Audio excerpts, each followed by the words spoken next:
croix nous sera toujours chère. Elle est gloire et victoire pour moi. Et par elle, en la maison du Père, la couronne est offerte à ma foi. Et par elle, en la maison du Père, la couronne est offerte à ma foi.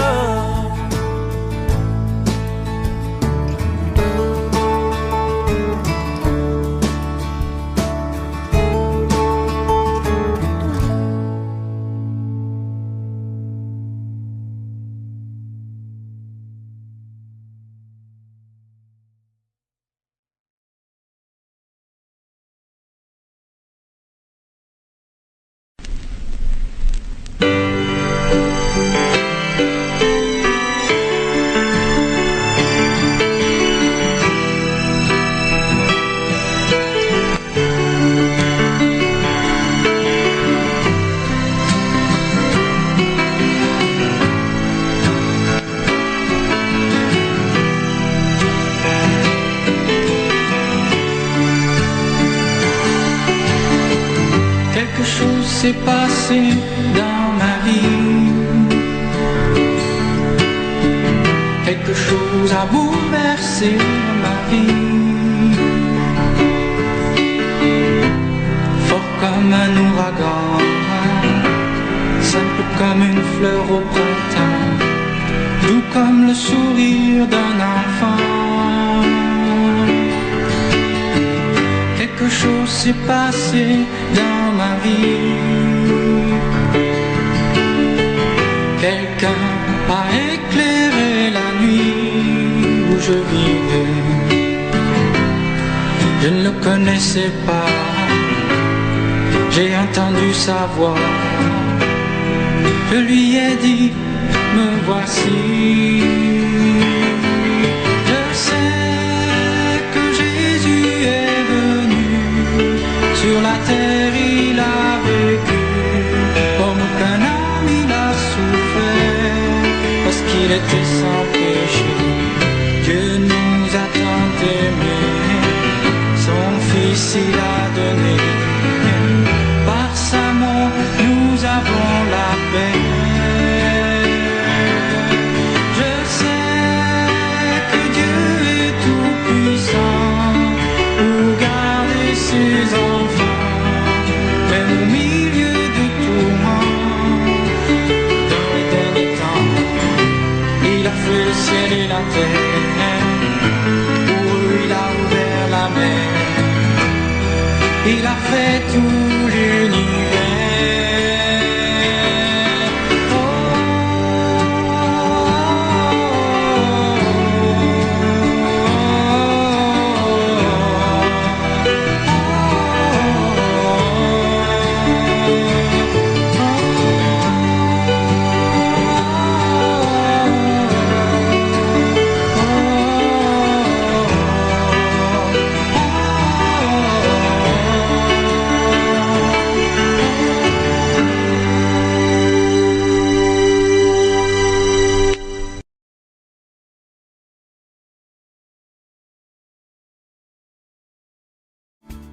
Je voudrais souligner quelque chose de très important ce matin. Cessons de donner gloire au diable. Cessons de donner gloire aux démons. Ne gaspillons même pas notre temps, parlons trop des démons. Il faut parler du Seigneur. Il faut parler de notre Dieu tout puissant. Le diable ne peut absolument rien faire contre celui qui est en règle avec Dieu. Les démons ne peuvent absolument rien faire contre les personnes qui sont en règle avec Dieu. Il peut agir uniquement si Dieu le permet. Et jamais autrement. Jamais. Il nous demande quand même d'utiliser notre foi. Nous devons nous humilier. Dans Jacques 4, la Bible dit quoi? Soumettez-vous à Dieu. Résistez au diable. Il va faire quoi? Il fuira, il va partir très loin de nous. Très loin de nous. Celui qui est pleinement soumis à Dieu, contrôlé par la parole, contrôlé par le Saint-Esprit, qui a le Saint-Esprit, il fait peur au diable. Il fait peur aux démons. Cessons de dire que le diable ferme les portes. Le diable ne peut fermer aucune porte. C'est Dieu qui ferme les portes et qui ouvre les portes. Il suffit de trouver la volonté de Dieu. Souvent, les portes pour nous sont fermées parce que nous essayons d'ouvrir la mauvaise porte. Nous prions, nous demandons à Dieu de bénir, non pas ses plans, mais nos plans. Nos plans qui sont complètement à l'opposé du plan de Dieu. Est-ce que vous connaissez le plan de Dieu pour votre vie? Vous savez, mon meilleur ami d'enfance, il voulait être ingénieur et gagner énormément d'argent. J'ai prophétisé quand j'avais 15 ans qu'il allait devenir pasteur et non pas ingénieur. Il ne voulait plus me parler pendant plusieurs semaines après la prophétie. Et il a mis la prophétie de côté. Il a tout fait pour devenir ingénieur. Il est allé à l'université, mais bizarrement, il avait du mal avec le maths. Il avait 4 années quand même à l'université, recevant les meilleures notes. Mais après, non, les portes ne se sont pas ouvertes dans ce sens. Pas du tout. Il était déjà musicien. Il avait joué l'accordéon avec moi pendant des années. On voyageait même assez souvent. Et il était très, très calé au niveau de la musique. D'ailleurs, il arrivait à jouer presque tous les instruments qui existent. Il était dans un orchestre symphonique avant de quitter le lycée, etc. En plus. Donc après l'université, un évangéliste l'a demandé de voyager avec lui pendant un temps et de présenter la partie musique. Il a accepté. Il s'est marié très jeune et il est parti avec sa femme, avec cet évangéliste. Mais après un certain temps, et je devrais expliquer que cet évangéliste, il est dans la gloire céleste actuellement, mais à l'époque, lui, il avait tout un groupe. Est-ce que quelqu'un a vu, nous l'avons présenté une fois, le spectacle Les portes du ciel, les flammes de l'enfer? Vous vous souvenez quand on a fait ça? Peut-être que vous l'avez vu ailleurs. Quelques personnes se souviennent en tout cas. C'était cet évangéliste qui avait inventé cela et plein d'autres spectacles. Mais lui, c'était différent parce qu'il avait dépensé des milliers et des milliers de dollars pour l'équipement, pour ses présentations. Et pendant toute la présentation, enfin, les acteurs ne disaient rien. Lui, il prêchait tout au long.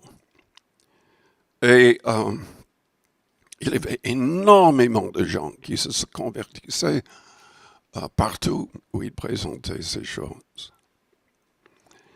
Mais après un certain temps, l'évangéliste lui a dit, mais je voudrais avoir une soirée pour les jeunes, et je voudrais qu'un jeune dise quelque chose. Il a poussé, il a aidé à préparer un message pour les jeunes. Il a fait.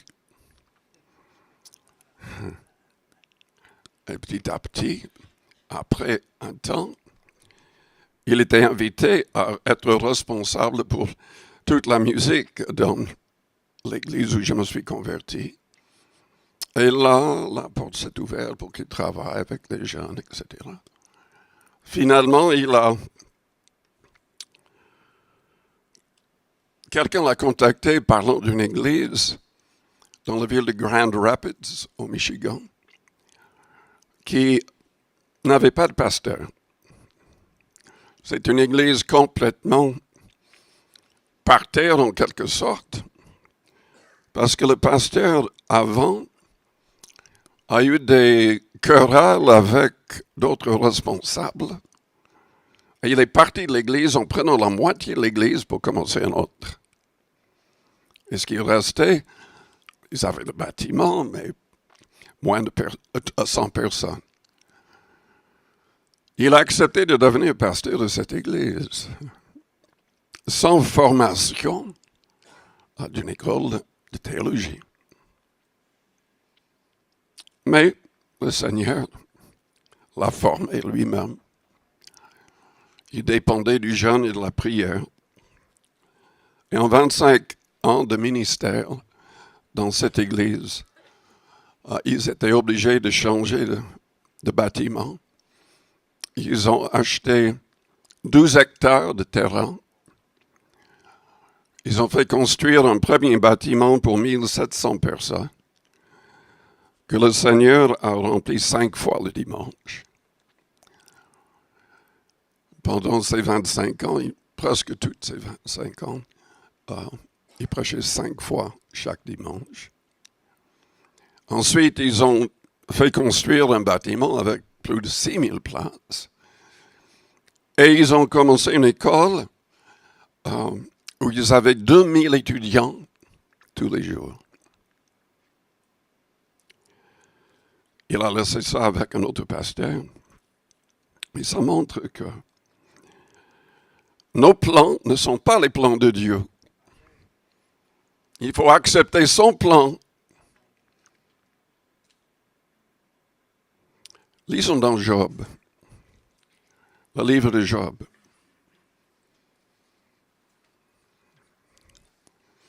Oui, Jacques a dit au chapitre 4, « Soumettez-vous à Dieu, résistez au diable, et il fuira loin de vous. » Et dans Marc 16, le Christ a dit, « Voici les signes qui accompagneront ceux qui auront cru en mon nom. Ils chasseront les démons. »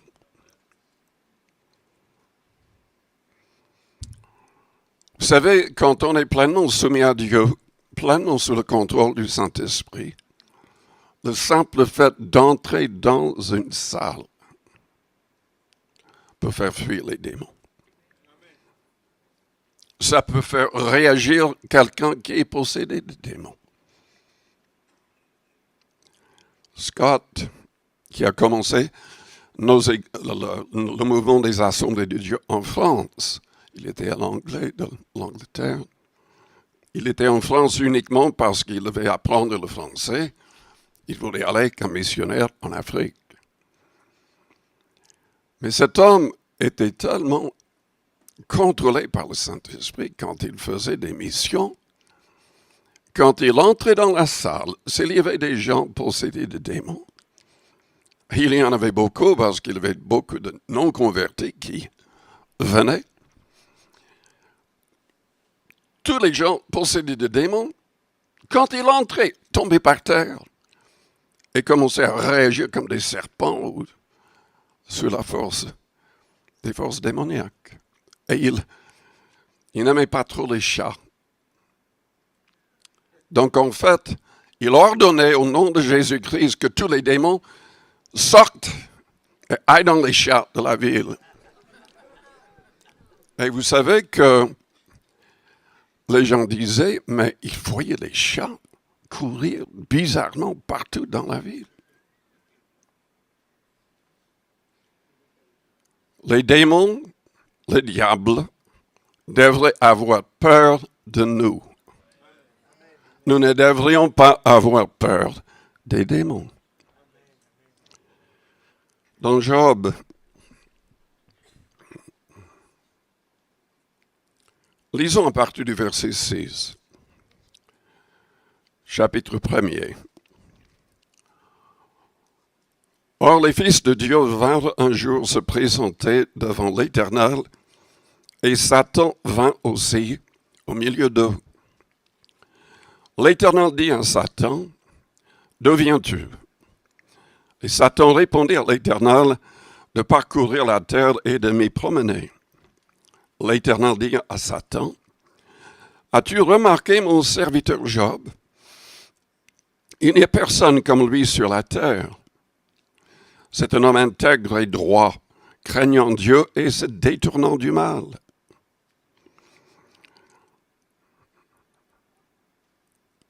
Est-ce que vous voudriez que Dieu parle ainsi de vous?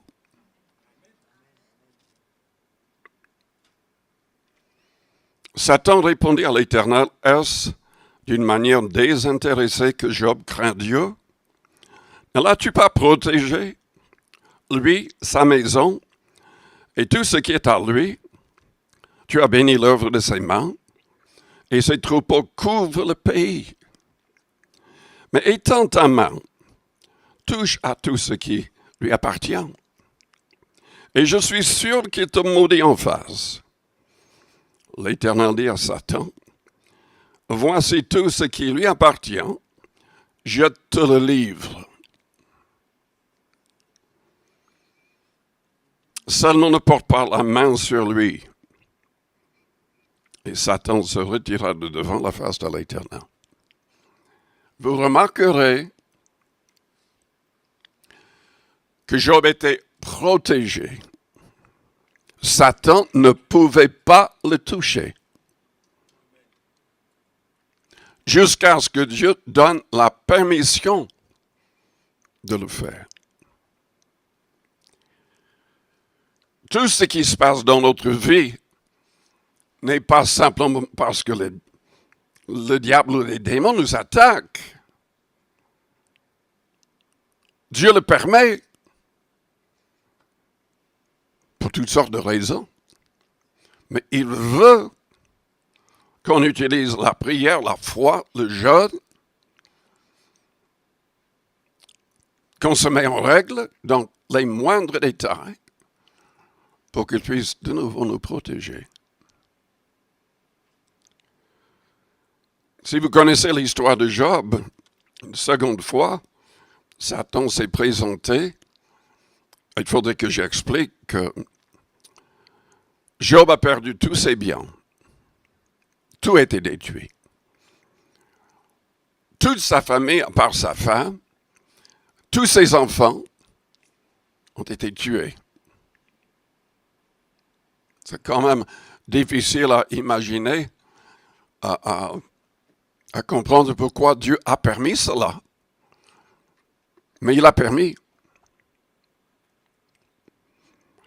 Ensuite, la Bible souligne le fait que dans tout cela, Job n'a pas péché.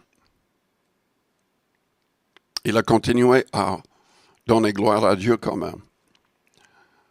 Mais il n'a pas réagi de la bonne manière au départ. Évidemment, c'est difficile de réagir bien quand on est malade. Car la seconde fois, Dieu a permis que Satan le touche dans sa santé. Il était couvert du sel de la tête jusqu'aux pieds. Il souffrait de manière terrible. Il était méconnaissable. C'était tellement horrible à voir que ses amis qui sont arrivés ne savaient même pas quoi dire. Ils n'ont pas ouvert la bouche pendant une semaine. Et malheureusement, à cause d'un esprit qui est passé dans la nuit, les amis de Job ont commencé à se croire très spirituels. Ils croyaient avoir toutes les réponses. Ils ont commencé à la condamner, disant que s'il avait tous ces problèmes, c'est parce qu'il était très loin de Dieu, il avait commis des choses abominables. C'était faux. Mais il est vrai qu'il y avait un problème avec Job, qui a été solutionné à la fin de l'histoire. Job avait un problème d'orgueil. L'orgueil est spirituel. Il est vrai que Job essayait d'être toujours en règle avec Dieu. Et mes frères, mes sœurs, il faut savoir que nous ne sommes que des pécheurs sauvés par la grâce. Nous ne méritons même pas d'être en contact avec le Dieu très saint. Nous ne méritons pas d'éviter l'enfer. Parce que nous avons tous commis des choses, au moins au niveau de nos pensées, qui sont abominables. Job avait un problème d'orgueil et sa foi était dans sa propre justice. Mais l'homme est pécheur. Il n'a pas de propre justice. Il a besoin de la justice de Dieu. Jésus-Christ est devenu notre justice. Il est notre sanctification. Il est notre rédemption. Il est tout pour nous.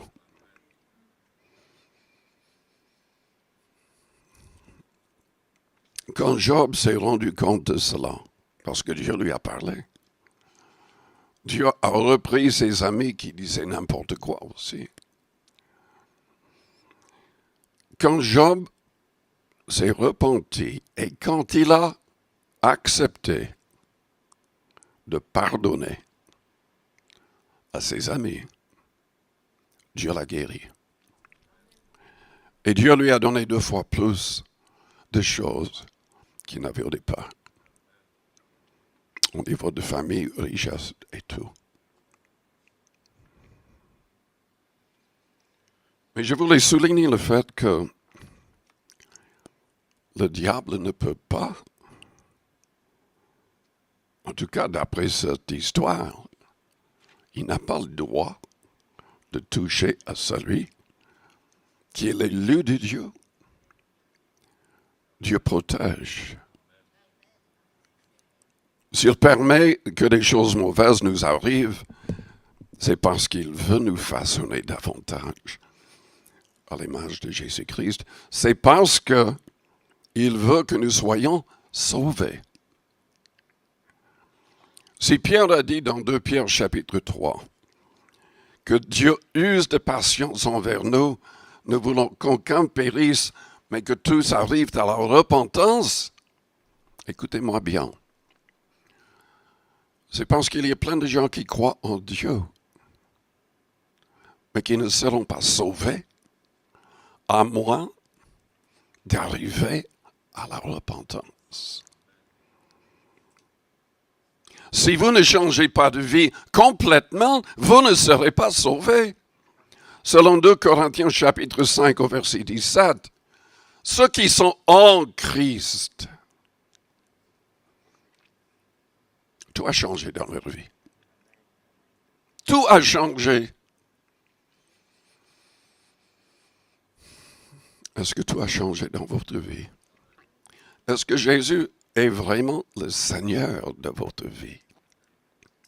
Est-ce que vous demandez son avis? Est-ce que vous cherchez ses plans?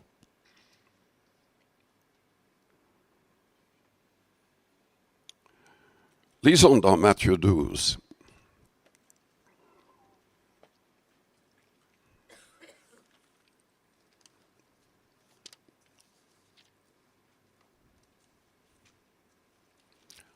Le Le diable a la liberté de faire n'importe quoi avec ceux qui ne sont pas à Dieu. Les démons peuvent habiter, tourmenter n'importe qui n'est pas soumis à Dieu, qui n'a pas l'esprit de Dieu, qui n'appartient pas au Seigneur Jésus-Christ. Selon Romains 8 au verset 9, si quelqu'un n'a pas l'esprit du Christ, il ne lui appartient pas.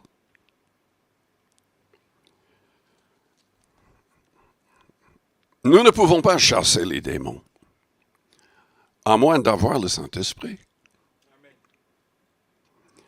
Dans Matthieu 12, au verset 28, Jésus a dit, si c'est par l'Esprit de Dieu que je chasse les démons, le royaume de Dieu est donc venu vers vous. Donc nous devons avoir le Saint-Esprit, nous devons agir par le Saint-Esprit de Dieu pour chasser les démons. Et au verset 43,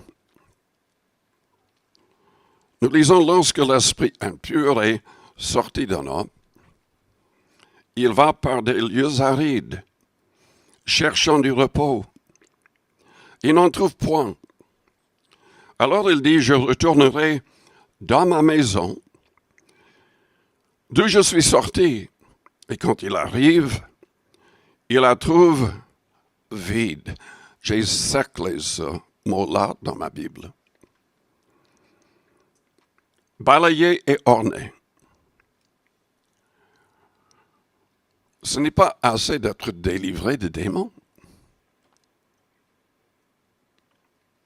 Si sa vie ne change pas, si on ne se soumet pas à Dieu pleinement, si on ne reçoit pas le Saint-Esprit, notre corps doit devenir le temple du Saint-Esprit. Paul a écrit, « Christ en vous est l'espérance de la gloire. Il est en nous par son Esprit. »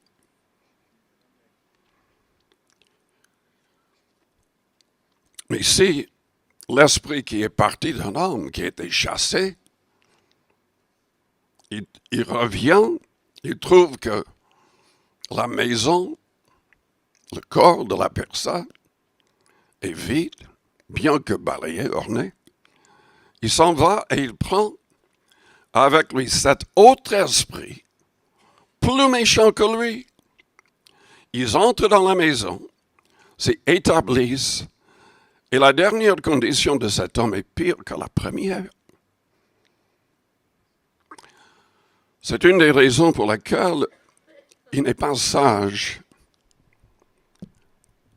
de commencer à chasser les démons de quelqu'un sans lui parler de la vie en Christ. Il faut dire à la personne ce qu'elle doit faire. Parce qu'une fois que les démons seront sortis, et il est possible que toute personne non convertie a un esprit mauvais. En tout cas, selon Éphésiens 2, tous les gens du monde sont manipulés par le diable et poussés à la rébellion contre Dieu. Je peux vous dire que il y a des gens qui sont délivrés de démons et qui ne se rendent même pas compte.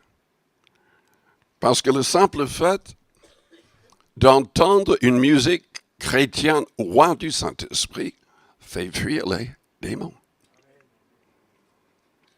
C'était le cas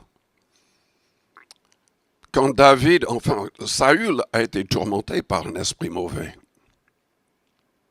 Mais quand il faisait venir David qui jouait à la harpe, c'est David qui a composé la plupart des psaumes, qui sont même prophétiques. Il était rempli du Saint-Esprit. Ce qu'il chantait, ce qu'il jouait, était loin du Saint-Esprit. Et la Bible dit que Saül était soulagé quand David était là et quand il jouait.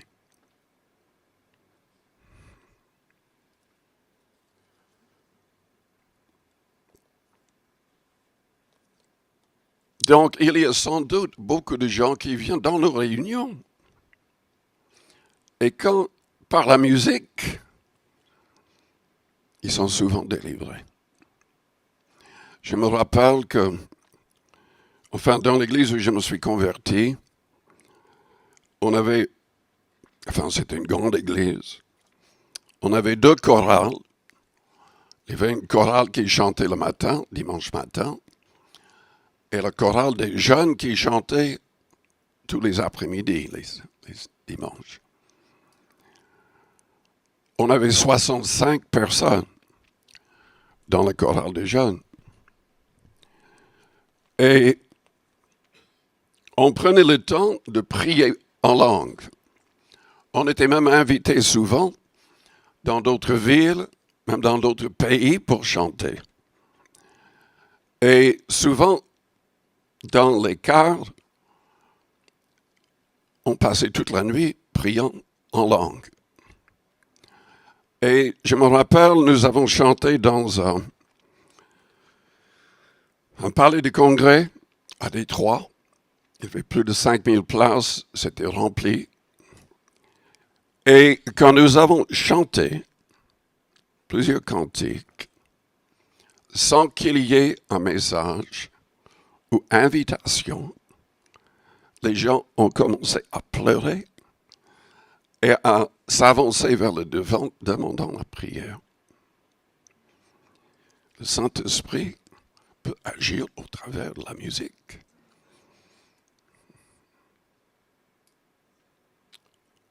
Évidemment, il y a d'autres personnes qui sont fortement habitées par des esprits mauvais.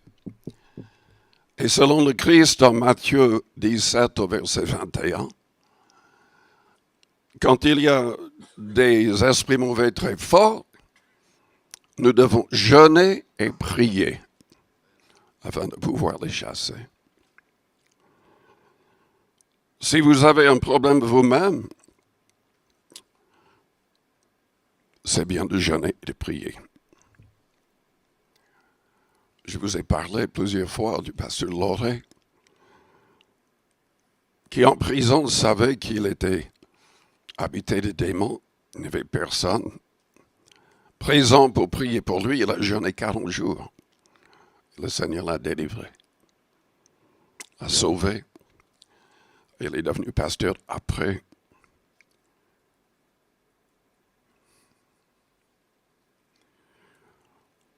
Souvent, les gens ont des problèmes avec des démons à cause d'ignorance. Je crois quand même que n'importe qui peut être habité par un esprit impur, mauvais, comme j'ai déjà dit, parce que la personne ne connaît pas Dieu, n'est pas soumise à Dieu. Et touche à des choses qui attirent les démons. Peut-être que vous ne le saviez pas, mais le simple fait d'avoir des images, des statues, ça attire des démons. Et il est dommage que l'Église catholique n'a pas compris cela. Nous ne devrions pas avoir des statues de quoi que ce soit. C'est interdit tout au long de la Bible. Et dans 1 Corinthiens 10, c'est souligné qu'on est en contact avec des démons quand on est idolâtre. Et aussi, il y a le problème de choses comme dans le Deutéronome au chapitre 18, au verset 9.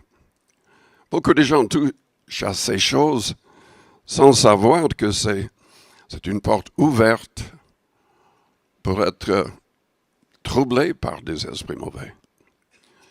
Lorsque tu seras entré dans le pays que l'Éternel, ton Dieu, te donne, tu n'apprendras point à imiter les abominations de ces nations-là.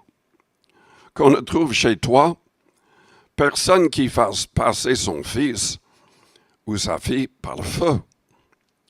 Personne qui exerce le métier de devin, d'astrologue, d'augure, de magicien, dans le sens de vraiment toucher aux esprits mauvais, à tout ce qui est occulte, d'enchanteur, personne qui consulte ce qui évoque les esprits ou disent la bonne aventure, personne qui interroge les morts, car quiconque fait ces choses est en abomination à l'Éternel, et c'est à cause de ces abominations que l'Éternel ton Dieu va chasser ces nations devant toi. Tu seras entièrement à l'Éternel ton Dieu, car ces nations que tu chasseras écoutent les astrologues et les devins, mais à toi l'Éternel ton Dieu ne le permet pas. Toutes ces choses ouvrent la porte vers une domination démoniaque. On peut attirer des malédictions de toutes sortes sur nous-mêmes et sur nos familles. Et ça peut toucher la santé de la personne ou aussi la personnalité de la personne, à tel point que tout peut être même contrôlé par l'esprit impur. La malhonnêteté, l'hypocrisie spirituelle est un grand danger. Judas Iscariot faisait partie des 12 apôtres. Il était malhonnête. Il était le trésorier et la Bible souligne le fait qu'il prenait souvent ce qui était dans la caisse. Et la Bible dit, c'est Judas qui a trahi le Christ, mais la Bible dit, ce n'était pas un démon, c'était le diable en personne qui est entré en Judas quand il y avait cette trahison.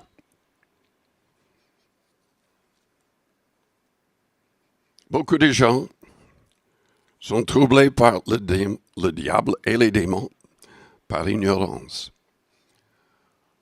Si vous avez des statues, si vous avez des objets religieux, si vous avez des livres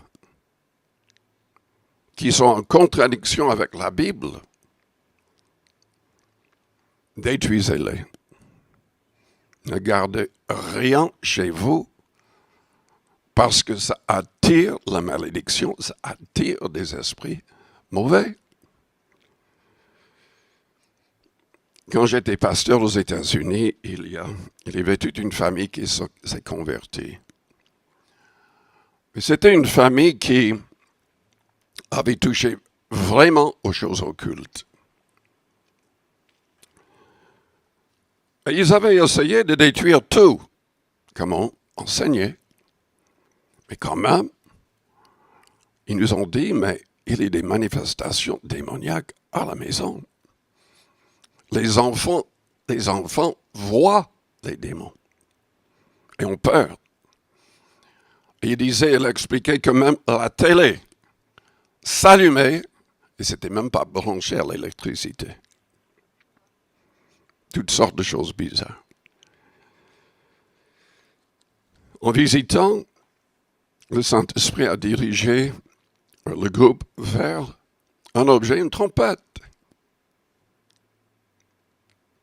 Et il ressentait par le Saint-Esprit qu'il y avait un problème par rapport à cette trompette.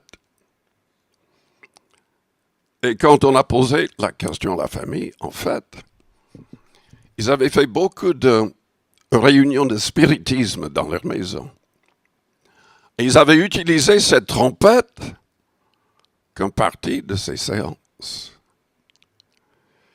Quand ils ont fait détruire la trompette, il n'y avait plus aucune manifestation démoniaque.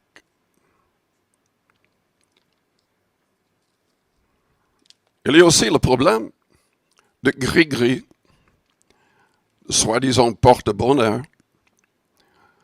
Au début de notre église ici à Paris, il y avait un homme que nous avons baptisé.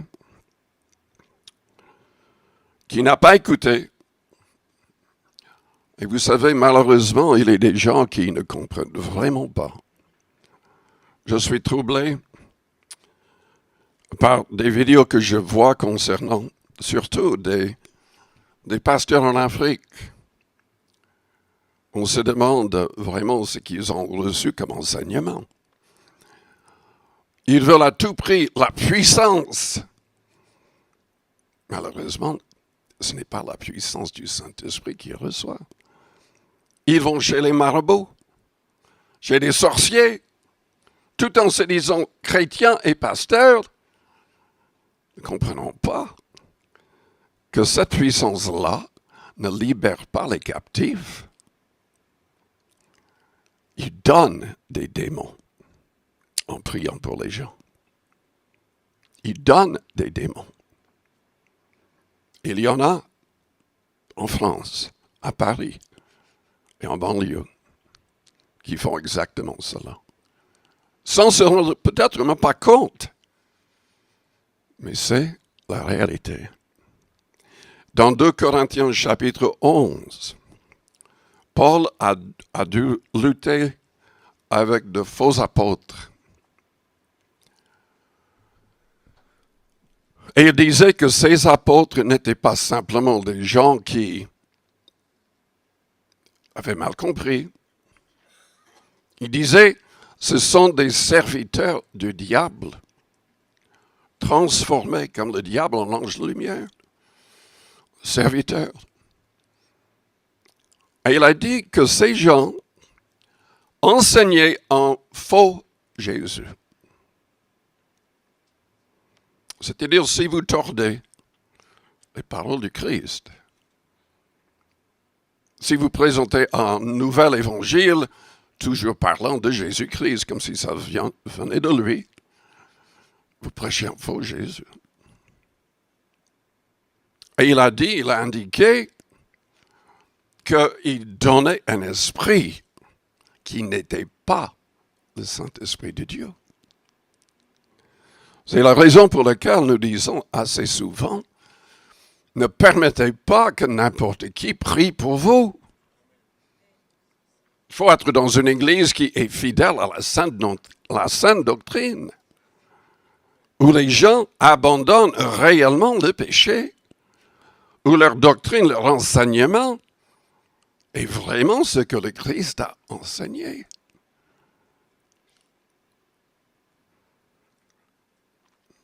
Nous avons de plus en plus de gens qui prêchent un faux Jésus,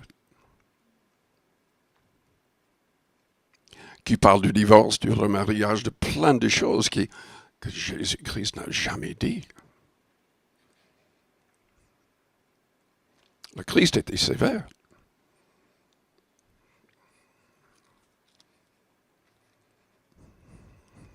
En tout cas, cette personne dans l'Église, il a gardé ses gris-gris, ses porte-bonheur.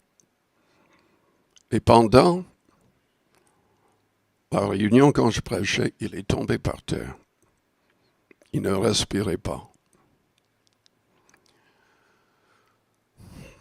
Il y avait deux personnes qui étaient un docteur dans l'église et remplis de l'esprit. Ils ont ouvert le veste, ils ont cherché, le Saint-Esprit les a poussés à chercher. Il avait des gris-gris dans les poches intérieures de sa veste. Et c'était ça qui causait le problème. Dans une autre église, dans l'église que j'avais commencé à travailler, il y avait une femme qui est venue, et 2 fois, elle est tombée comme ça, pendant la prédication, et ne respirait pas pendant un temps. On ne comprenait pas du tout. Nous avons appris après, elle n'est jamais revenue, qu'en fait, c'était une femme qui était maîtresse pour un homme marié. Elle ne voulait pas abandonner sa vie de péché. Elle avait une petite boîte en métal. À l'intérieur de cette boîte, il y avait les cheveux de son amant. Et chaque fois qu'elle touchait ça, dans une réunion où il y avait le Saint-Esprit, les démons agissaient.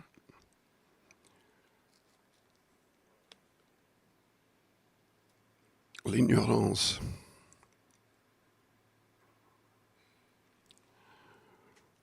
On peut être croyant, mais si on est orgueilleux, si on croit tout savoir, si on est désobéissant par rapport à la parole, les démons ont le droit de nous troubler. Quand même, c'est Dieu qui va le permettre.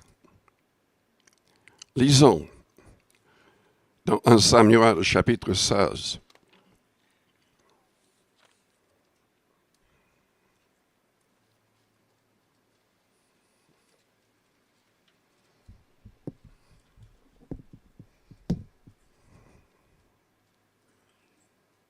Commençons même au chapitre 15, 1 Samuel 15. Au verset 9.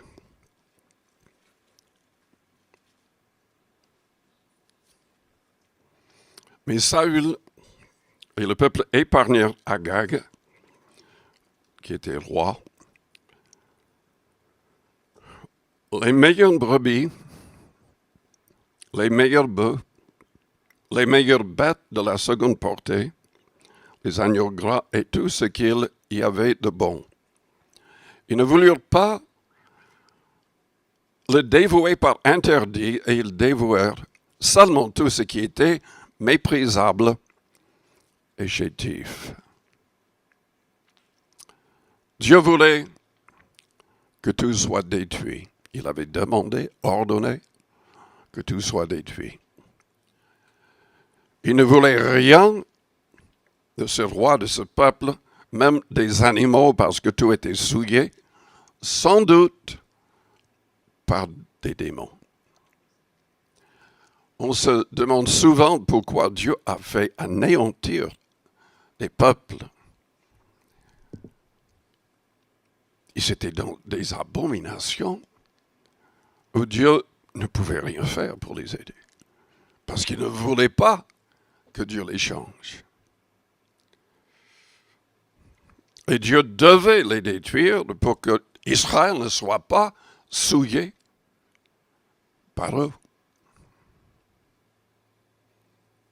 Au verset 10, l'Éternel adressa la parole à Samuel et lui dit, « Je me repens d'avoir établi Saül pour roi, car il se détourne de moi.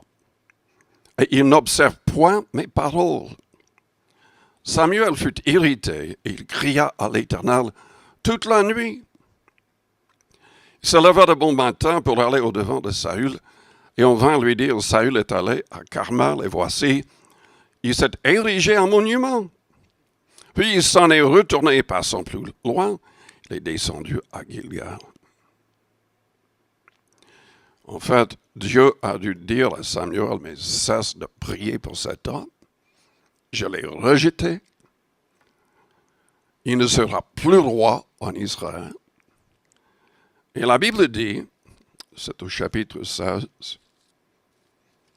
au verset 14, l'Esprit de l'Éternel se retira de Saül, qui fut agité par un mauvais esprit venant de qui? Venant de l'Éternel. Dieu l'a permis. Dieu a donné la permission à l'esprit mauvais d'entrer dans cet homme à cause de son orgueil, à cause de son mépris de la parole, à cause de sa désobéissance plusieurs fois devant tout le peuple.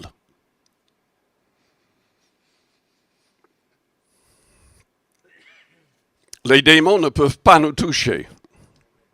Un chrétien ne peut pas être habité par un esprit mauvais et avoir le Saint-Esprit. C'est uniquement si le Saint-Esprit est retiré et Dieu permet qu'un esprit mauvais vienne, qu'il y aura le problème. Donc, si nous avons des problèmes avec des démons, le vrai problème est avec Dieu. Le vrai problème est avec Dieu. Et on doit changer de vie, on doit s'humilier, on doit chercher sa face, sa volonté, si on veut être délivré.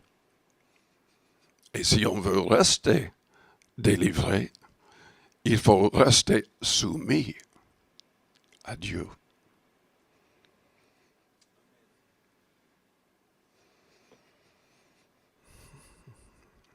Nous ne recevons rien de la part du Seigneur si nous manquons de foi.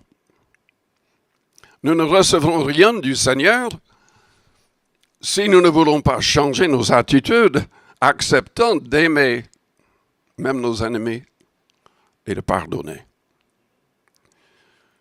Dans Marc chapitre 11, il y a l'histoire que vous connaissez bien, à partir du verset 20, Marc 11, verset 20.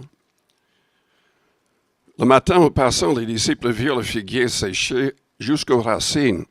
Pierre, se rappelant ce qui s'était passé, dit à Jésus, « Rabbi, regarde, le figuier que tu as maudit a séché. » Jésus prit la parole et leur dit, « Ayez foi en Dieu. Je vous le dis en vérité, si quelqu'un dit à cette montagne, ôte-toi de là, et jette-toi dans la mer, et s'il ne doute point en son cœur, mais croit que ce qu'il dit arrive, il le verra s'accomplir. C'est pourquoi je vous dis, tout ce que vous demanderez en priant, croyez que vous l'avez reçu, et vous le verrez s'accomplir. » Mais quand vous lisez ce passage, ne vous arrêtez pas là, parce qu'il a continué en disant, « Et lorsque vous êtes debout, faisant votre prière, si vous avez quelque chose contre quelqu'un, pardonnez, afin que votre Père qui est dans les cieux vous pardonne aussi vos offenses. Mais si vous ne pardonnez pas, votre Père qui est dans les cieux ne vous pardonnera pas non plus vos offenses. » La foi est indispensable. Le pardon est indispensable.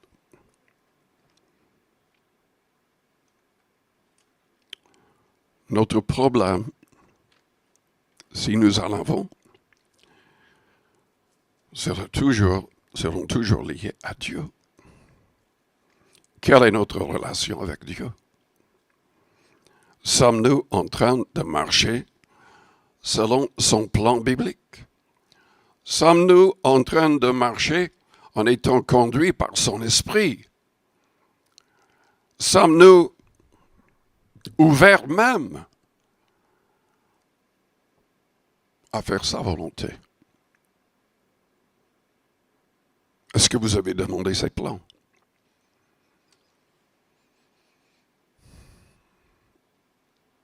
Vous choisissez une école, un travail, un mari, une femme. Est-ce que même une seule fois, vous avez été vraiment dirigé par le Seigneur?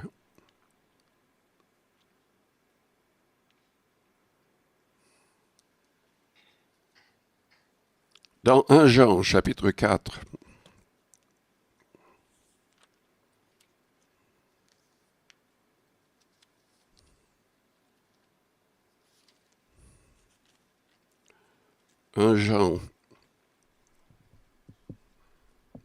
commençons au chapitre 3, au verset 18. « Petits enfants, n'aimons pas en parole et avec la langue, mais en action et avec vérité. Par là, nous connaîtrons que nous sommes de la vérité et nous rassurerons nos cœurs devant lui. Car si notre cœur nous condamne, Dieu est plus grand que notre cœur et il connaît toutes choses. Bien-aimés, si notre cœur ne nous condamne pas, nous avons de l'assurance devant Dieu, quoi que ce soit que nous demandions, nous le recevons de lui parce que nous gardons ses commandements et que nous faisons ce qui lui est agréable. Et c'est ici son commandement que nous croyons au nom de son Fils, Jésus-Christ, et que nous nous aimions les uns les autres selon le commandement qu'il nous a donné. Celui qui garde ses commandements demeure en Dieu et Dieu en lui. Et nous connaissons qu'il demeure en nous par l'Esprit qu'il nous a donné. Est-ce que vous avez reçu son Esprit? Est-ce que son Esprit rend témoignage à votre esprit que vous êtes en règle avec Dieu? C'est indispensable selon Romains chapitre 8. Et au chapitre 4 dans 1 Jean,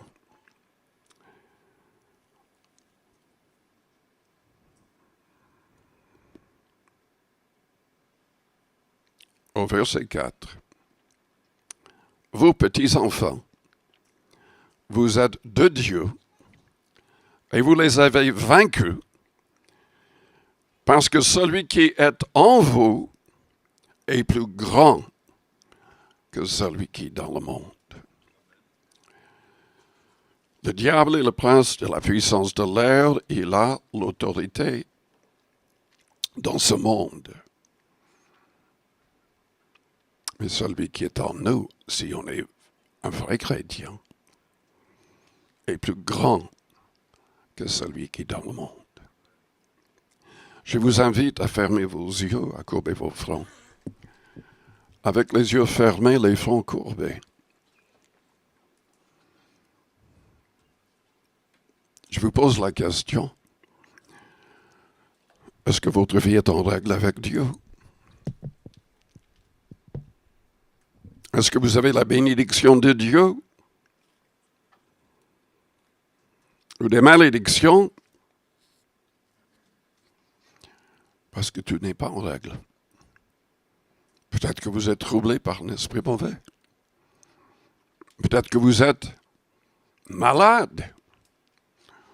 Non pas à cause d'un problème normal, mais à cause d'un esprit mauvais.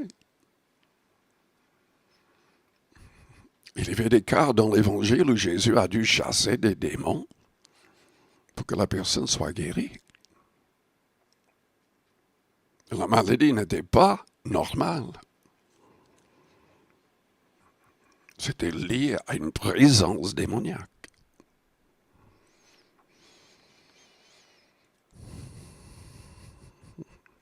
Dieu permet des problèmes parce qu'il veut qu'on se tourne vers lui pour la délivrance. Il veut que les gens arrivent à une pleine repentance. Car s'il n'y a pas une pleine repentance, on ne sera pas sauvé. On ne doit pas rester lié par le péché, par des habitudes mauvaises. Jésus veut nous délivrer par son esprit. Pendant que les yeux restent fermés, si vous vous rendez compte que il y a des choses dans votre vie qui doivent disparaître avec son aide, et vous voulez que ça change, je voudrais prier pour vous. Faites-moi signe en élevant votre main. Oui, plusieurs personnes. Amen. Amen.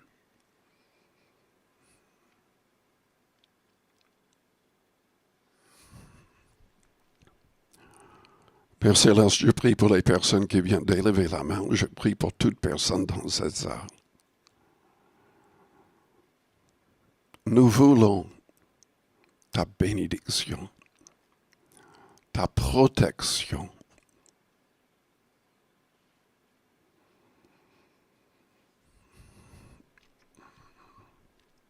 Nous voulons être soumis à toi à 100%. Conduits par ton esprit.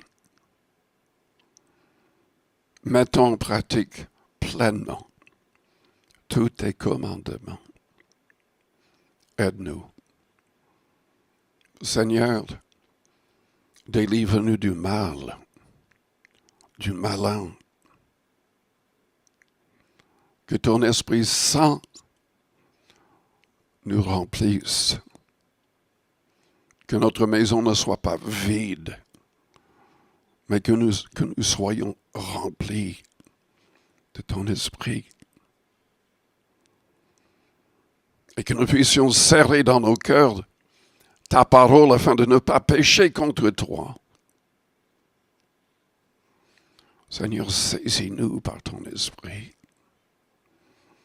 Transforme chacun de nous.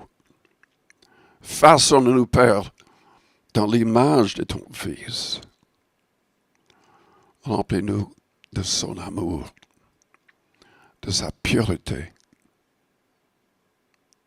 de sa joie, de sa paix.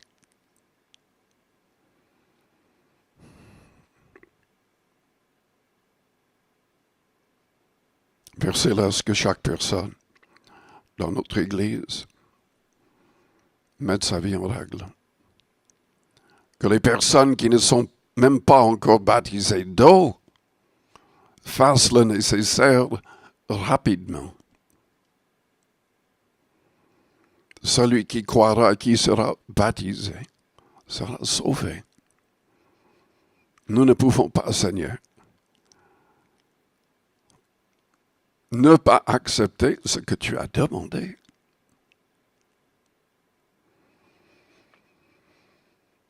Seigneur, accomplis ton plan pour chaque personne ici. Au nom de Jésus-Christ. Amen.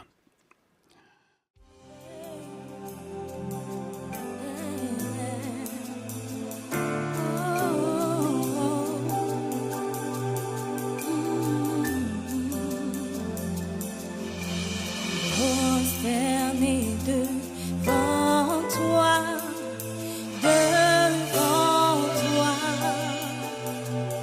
oh devant toi, prosterné devant toi, devant toi, oh devant toi, Jésus le roi.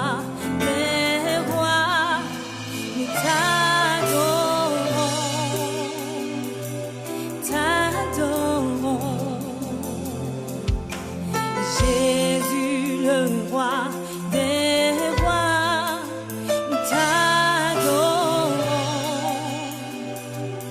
t'adorons, prosternés devant toi, oh devant toi, prosternés devant toi. Devant toi, prosterné devant toi,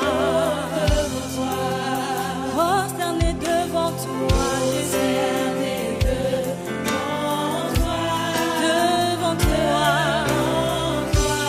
oh devant toi, prosterné devant toi,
temple, oh Dieu, et mon temple, ce temple, Seigneur, est un lieu très saint. Oh, pour toi, Seigneur, ma vie t'appartient, et je déclare que c'est un lieu très saint, c'est un lieu très saint. Dans ton palais, tout s'écrit, tout s'écrit, tout s'écrit gloire. Oh, mon être s'écrit gloire. Je dis gloire, gloire à ton nom, toi qui es puissant. Alléluia, alléluia. C'est un lieu très saint. Alléluia. C'est un lieu